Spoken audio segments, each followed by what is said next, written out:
Hello TankScan fans, in this video we're going to show you how to set alerts. First you'll need to have administrative privileges, and next we're going to start from the grids view and the tank screen.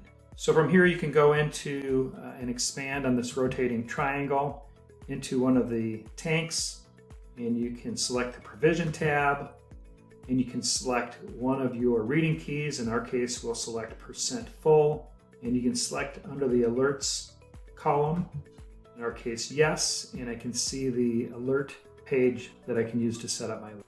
For our demo I'm going to set up a warning alert by selecting this box here, and then I can fill in the threshold that I want to set this warning alert at. When less than 10%, this alert will go off. I want to go ahead and show this alert on the chart with an orange line for warning. And I'm going to go ahead and use a hysteresis on here of 2% so that when this alarm comes down past 10, if it's hovering right around 10, you will not get multiple alerts. It needs to rise above 12 before it would re-alert on a warning scenario.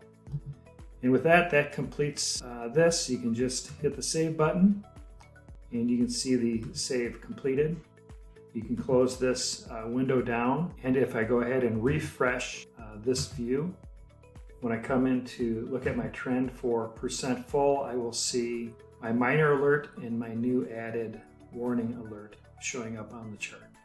So with that, that concludes this how-to video. Thanks again for joining us for our quick start videos, and please find more quick start videos on tankscan.com/videos.